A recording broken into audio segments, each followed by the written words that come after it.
You're listening to the Crew Book Club podcast, the show that challenges you to change your mindset through hearing about dope books. Thanks for hanging with the crew to get advice, ask questions, and gain knowledge with me, your host, Sade Hill. What up, crew? What's good? Welcome to another episode of the Crew Book Club podcast. Hope you all had an amazing Christmas. And if you did not, that's okay. You alive today, and that is in your past, so let's focus on the future, okay? So please understand, if you're struggling, we do have a partnership with BetterHelp.com, and they have partnered with us on this episode to give the crew exclusively 10% off your first month of therapy. This is a really tough time of the year, and this is a perfect opportunity for you to jumpstart your mental health journey by signing up for BetterHelp.com/crewlove, because this company I absolutely love. They are convenient. I can choose my therapist. They also have assistance when those tough months and you really can't afford therapy. They have scholarships for you guys. And I really think if you're struggling with this time of the year, it's a great time to talk to someone about that, to help you walk you through that. And they also have where you can pick a faith-based therapist as well. So definitely check out BetterHelp.com/crewlove. That's BetterHelp.com/crewlove. And trust me, your mental health is worth every penny. And the fact that they have assistance to help you, trust me, if you get assistance with anything else, get assistance with this. I've heard people get as low as $65 a month. Y'all, we spend that on coffee. We'll spend that on a shirt. And your mental health is way more important than that. Y'all go in debt for Christmas gifts. Why not? I would rather you go in debt for your mental health, okay? So check out www.betterhelp.com/crewlove, okay? The link is also in the show notes. And that leads to a great segue. How are you really feeling? If you can't keep it real with yourself, you can't keep it real with nobody else. You hear me? So I hope you're feeling good, feeling great. And if not, hopefully after listening to this podcast, you'll have some Musa, some motivation, some inspiration to get you going through the day. All right. So this book, y'all, we are finishing perfectly on time to end the year off right. Bamboozled by Jesus, How God Tricked Me into My Life of My Dreams by Yvonne Orji. This book has been absolutely amazing. We're closing out with chapter 23 and 24. Here we grow again and beyond the bamboozlements, okay? That's when the real work starts, right?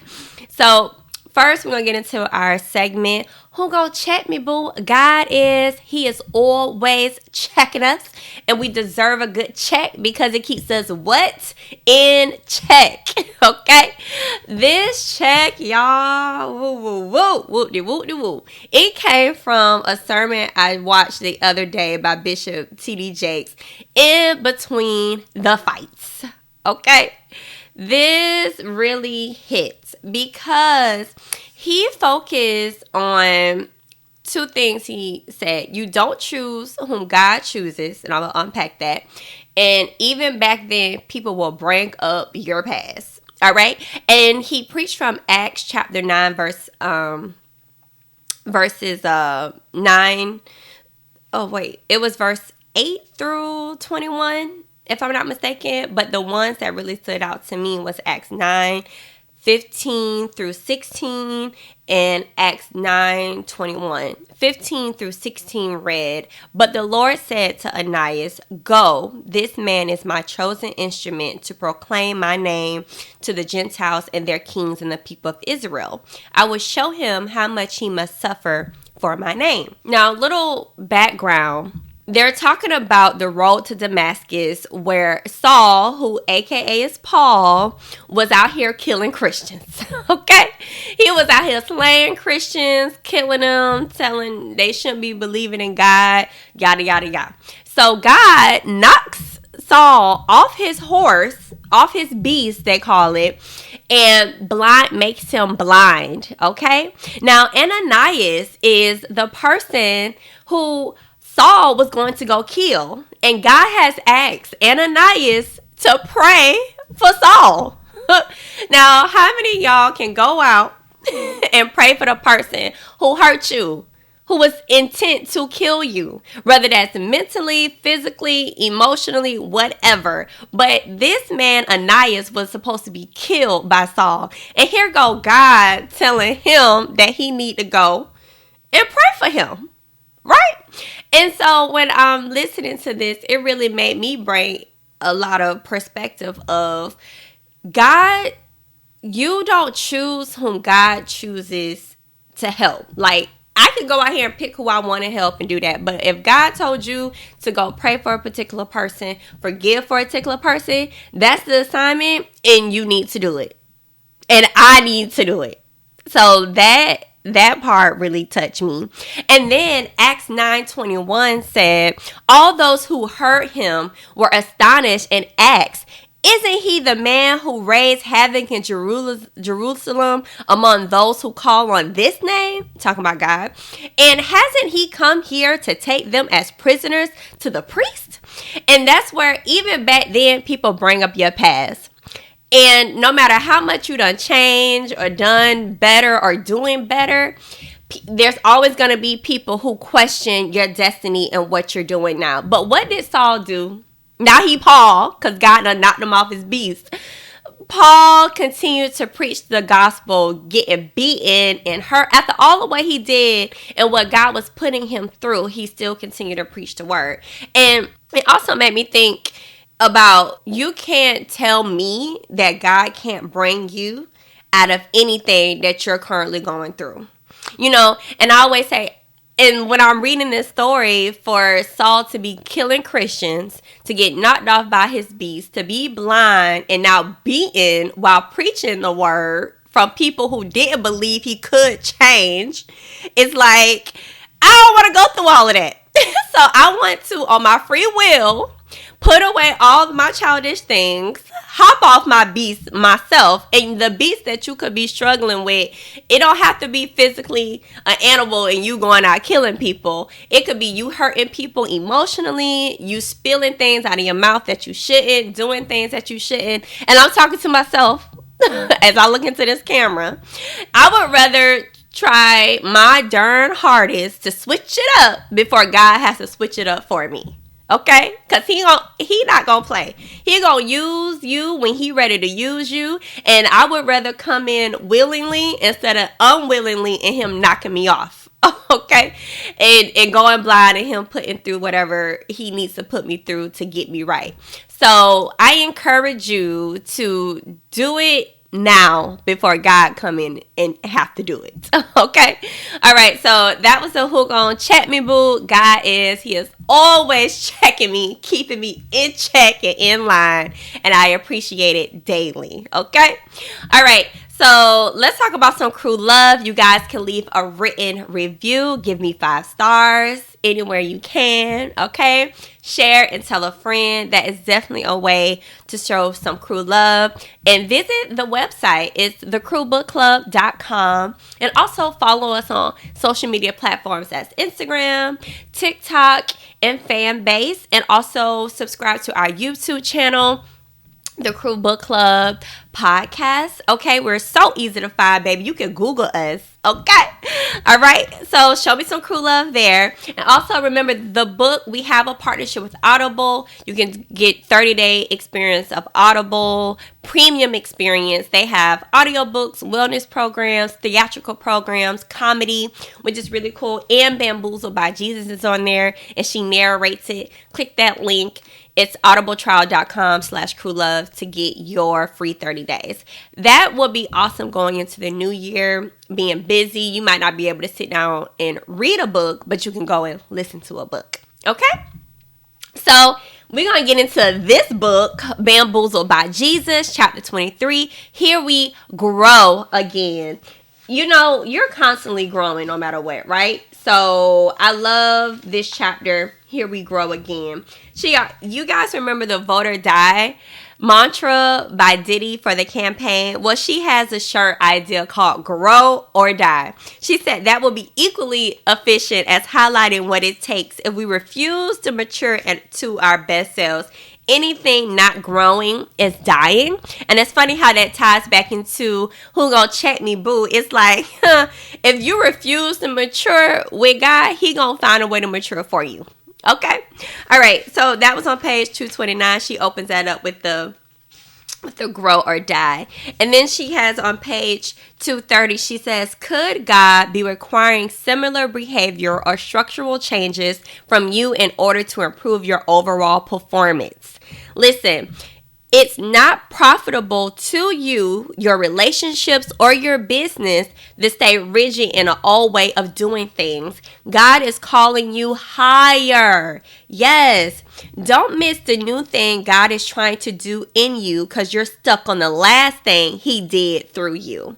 You've never been this version of yourself before, and the new you requires new prayers, new partnerships, new thought patterns to sustain your grind. And just because God tolerated a habit in one season doesn't mean he'll let it slide in another. You guys, we are going into a new year. And I'm not one of them people that's high strong. Oh, start your new year January 1st. I'm like, start your new year now, so you can have that habit in check to prepare you for where God is taking you into the next season. Okay? Because you're going to get the same test if you keep failing the test and you're wondering why you can't get to the next level. Okay? On page 231, she says, if we're keeping it real, change is hard. And the hardest part isn't even realizing you have to change. It's knowing you need to, but not knowing how to. Like, we know what we need to do. It's the how to that we struggle with. And some of y'all already know need, how, and all of that. And y'all still stuck. Okay? You ain't holding yourself accountable. All right? But she gives us 4 traits. The first trait is stagnation of validation. This is when people need someone to validate their existence, their ideas, or achievements through positive affirmation. Without it, they feel stuck in a place and second guess their ability to make a move, any move. Okay? So I'm trying to tell you that your love language being words of affirmation isn't important. It is, but not receiving them shouldn't trapede your goals. Okay? So if you she says here in the quote from Jay Shetty, if you let compliments get to your head, then you'll let criticism get to your heart. If you give people the power to dictate your progress through their praises, then you're also giving them the power to fortune tell your failures through their disapproval. Okay? Get to know God's voice for yourself and focus instead on what he tells you about you. Woo-hoo-hoo. Let me tell y'all, that validation that y'all waiting for people to give, you don't need it. And you don't need it, like she said here, when you have a relationship with God and he told you what to do and you so confident, you don't need nobody else to validate that for you. Okay? And also, just know, love language is good and affirmation to encourage, but don't let that not allow you to continue to pursue the goals that you know God had told you to pursue.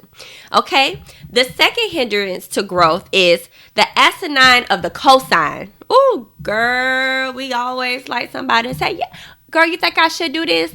Girl, do you think you should do it? Okay, so listen to this. She says, on the flip side, the folks who luxuriate in the asinine of the cosign believe they almost always right. They thrive when someone cosigns their point of view. As a result, they're only interested in recruiting people who side with them in their inner circle. Be careful going to the person who always agree with you, who always are the yes people, because you could be putting yourself in a situation that you are not properly being what is it? You're not properly being given the correct information, because you know if you go to this person, they're going to validate what you're saying. I literally have had people avoid going to the right person because they're going to agree with what they know. If they go to that person, they're going to agree with what they're saying. So they'll avoid me. I had a friend who was doing the program with me, this 75 Hard program. And the day before a few times she was about to quit, she called me about, oh my God, I want to quit. And I was encouraging her. And I was just like, girl, you got to let the bitch voice go. You got to continue to go. And then like a few days later, when she wanted to quit, she didn't call me. She called somebody else. And they was like, oh, it's your choice. You don't have to do this to yourself. And then the next day I got a call, girl, I quit. Da da da da. And I was like, that's fine. Why you didn't call me? Well, I was talking to so and so, and they said I should give myself grace. And listen, y'all, I'm not saying that you shouldn't give yourself grace. What I'm saying is you have to be able to commit to self more so, but also know the people that you need to go to that's going to help you. And you don't put yourself in a situation of comfort. Okay, so that's that asinine of the cosign. That can hinder you, okay? All right. The third trait is the blatancy of complacency. Ooh, this one I struggle with. The folks who fall into this category love inspiration, loft revelation, inspiration take compass notes, buy planners, listen to podcasts, make vision boards, but at the end of the year, the vision is still foggy. This group's like the idea of change, but the practice of it, not so much. This was me 2.5 years ago, going on 3 years ago. 2020 was the last year that I was going to be complacent. I was the person who would study, who would read the book, say I wanted to do this, and yada, yada, yada. All talk, no bite. That had to completely change once I did 75 Hard, because it was a thing that catapulted me to put me first, to let me know that I can do anything and everything, and it became a practice of doing and not just saying. Okay? And a lot of us do that. We'll buy all the planners, we'll read the books, we'll even go to events acting like we doing what we need to be doing, taking pictures, getting cute, but ain't doing the work. Still in the same place you was last year, mentally, physically. I don't know how many of y'all, I'm going to get fit, I'm going to be look the same as you looked last year. Talk about you want different, but you're not doing different. Okay? So you going to be about that action or not? All right? All right. It's like a chihuahua. Got all that bark, but no bite. You want to be a chihuahua? Okay. The fourth and final hindrance to growth is the possessing of the blessing. And see, this is where I don't want to get.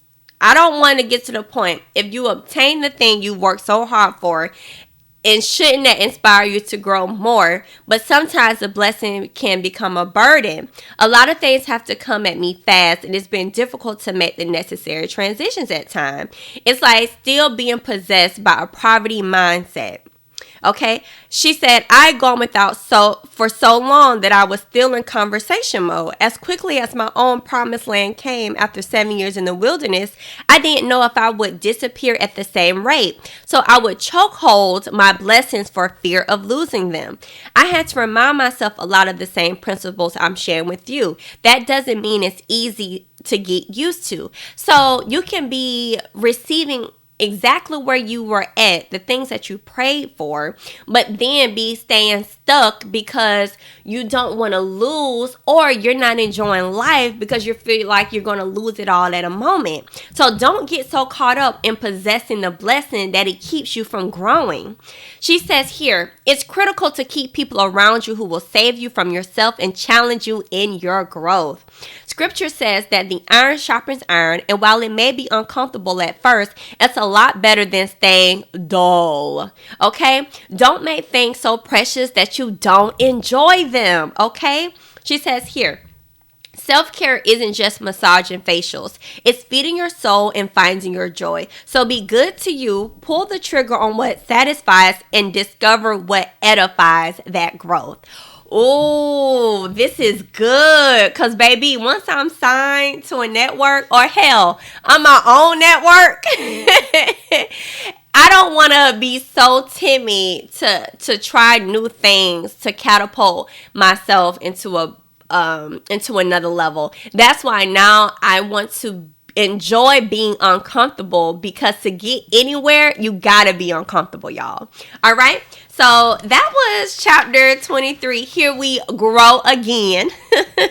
That should be the same every year. Here we grow again. Here we grow again. That should be every month, every day of the week, every hour. Like, how are you growing, sis? Daily. How are you growing?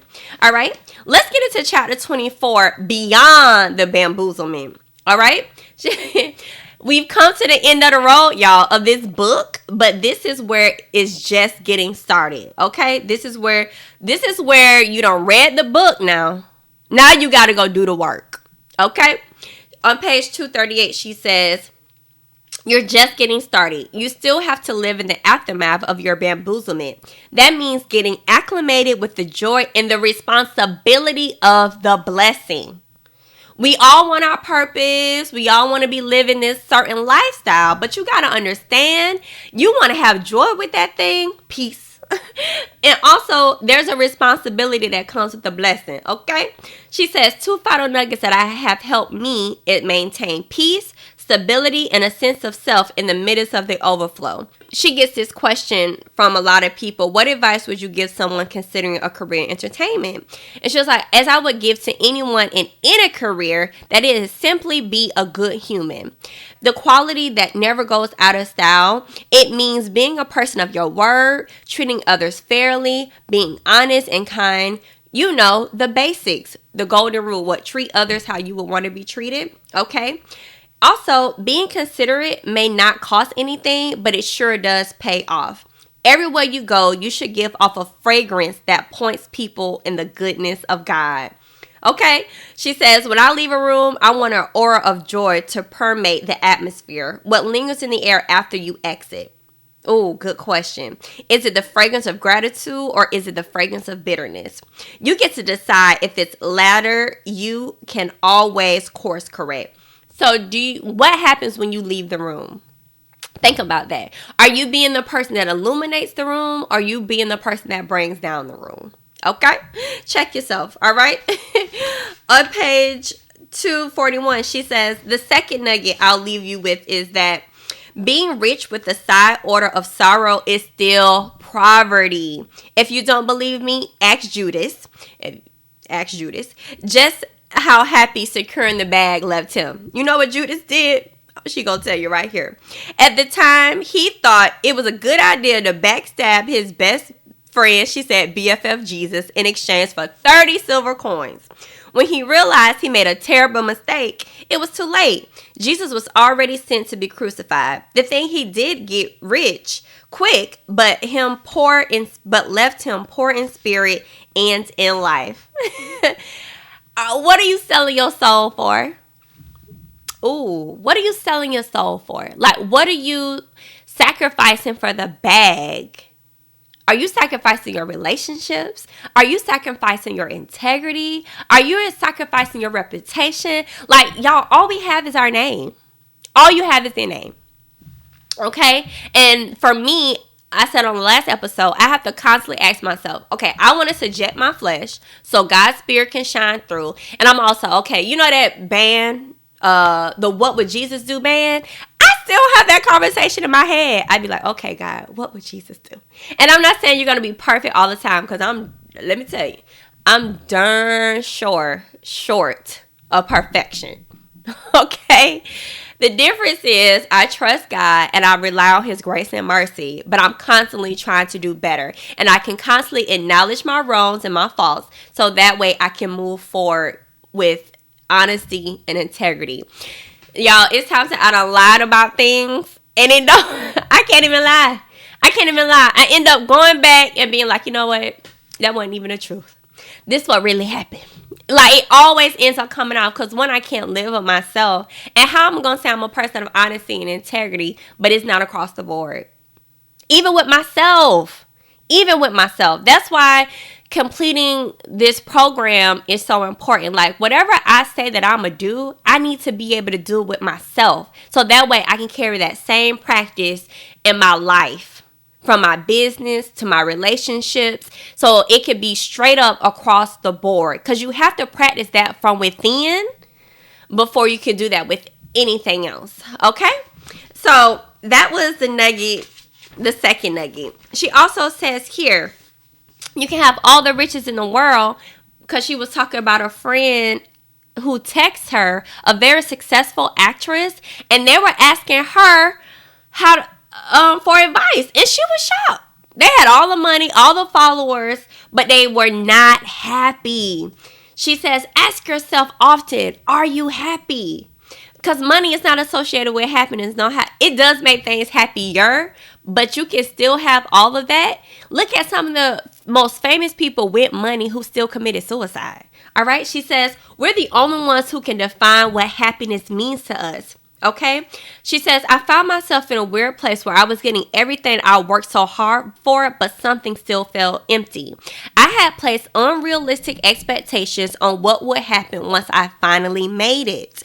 She said, I don't know why I expect that my family would suddenly understand what I did for a living, or they appreciate all the sacrifices I made over the years to get where I was, but I did. Okay, so be careful the expectations you put on yourself once you quote unquote made it.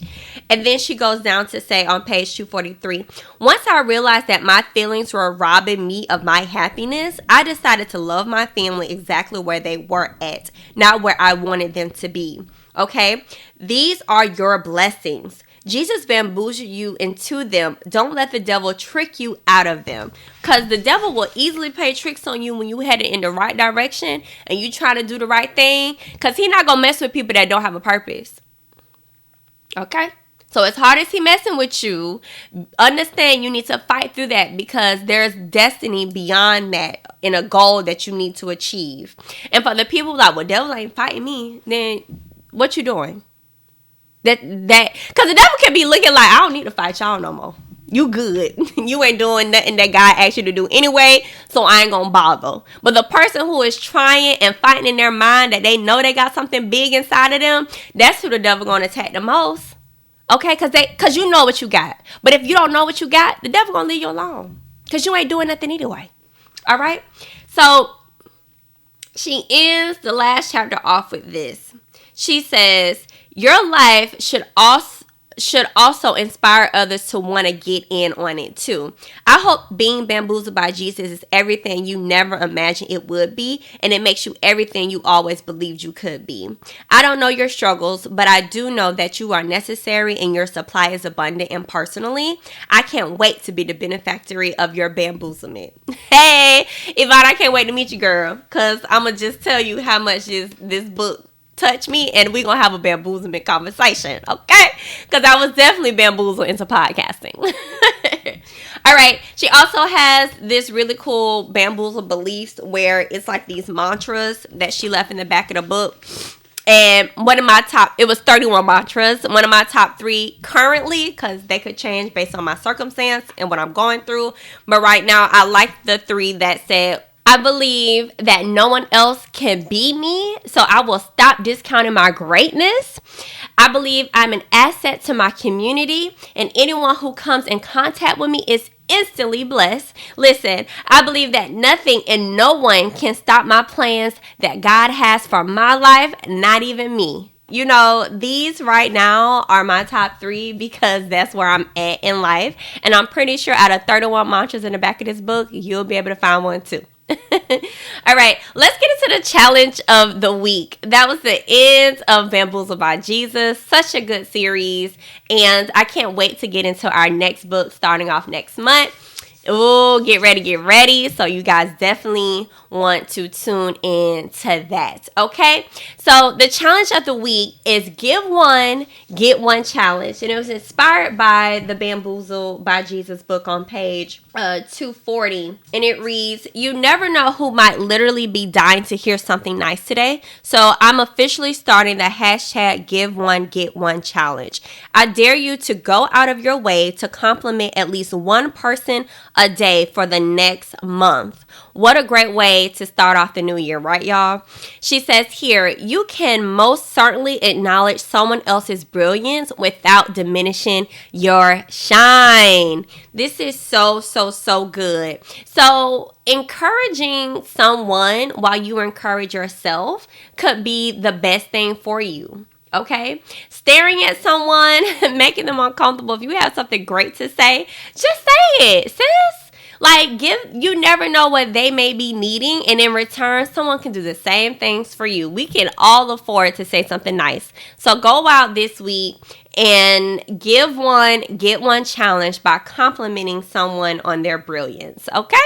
All right. That's your challenge of the week. I hope you take that in consideration. Actually, let's put that the challenge of the month. For January, for every day, compliment someone. Whether it's an Instagram post, in person is even better. So they can experience that. Because everybody can say something nice online. But to see something in action and for them to meet you in that way, that feels 10 times better than a post. So I'm going to say challenge to say it to someone. That's like going above and beyond the challenge. It's definitely doing in person.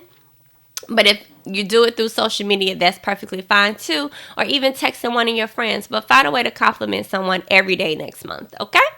So, and if you're nervous about the whole month, just do it for the week. But push yourself to challenge yourself in some way or some form. It might not be how everybody else challenges themselves, but try it your way. These challenges for you to take and make it fit for you. So if you can't do a week, just do it one day out of the week, okay? But push yourself, get uncomfortable, all right? So that's like a challenge in itself, child, getting uncomfortable. All right, let's get into what would the crew do? Ask advice. And this was DM to me. I'm never going to say your name unless you ask me to. And it started off, she was like, I'm annoyed. And when I first saw it come up on my thing, I was like, oh, I hope they ain't coming for me. But it wasn't. She said, I'm annoyed with everything and everyone. Every little thing is getting on my nerves lately. You seem so upbeat and always positive. Are you always that way? No, I'm not. I don't always wake up, woohoo, I'm going to be the most positive person in the world today. No, I choose to. And sometimes it's a struggle. Sometimes I don't want to be bothered. Sometimes I get annoyed.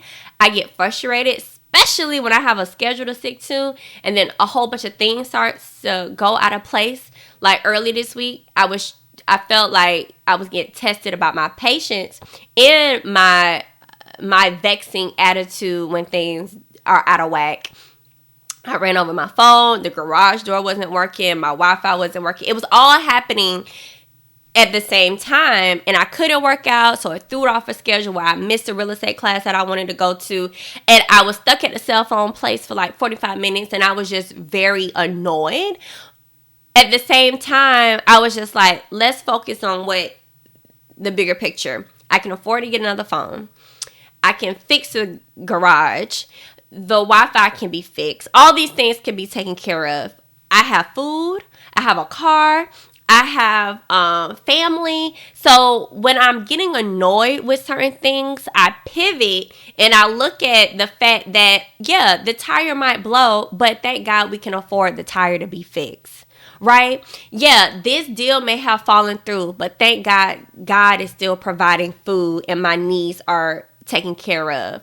You know what I'm saying? So in those moments where you're getting annoyed, that's where grab a piece of paper, write down what you're grateful for, pivot and think about what you're thankful for, the things that you're able to do.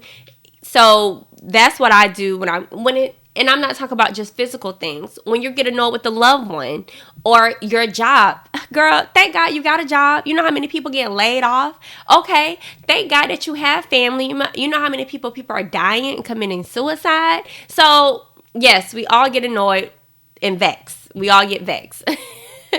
It's part of life. Now, what we do after we get vexed, whether it's going in and praying and thanking God for where you're at, that is where that helps me when I am annoyed. Okay? And it happens more often than what you think. I just decide to push through. So decide to push through, and that's my advice to being annoyed. You guys can always email thecrewbookclub@gmail.com, or you can DM like this person did on Instagram, The Crew Book Club, TikTok, The Crew Book Club Podcast, and fan base.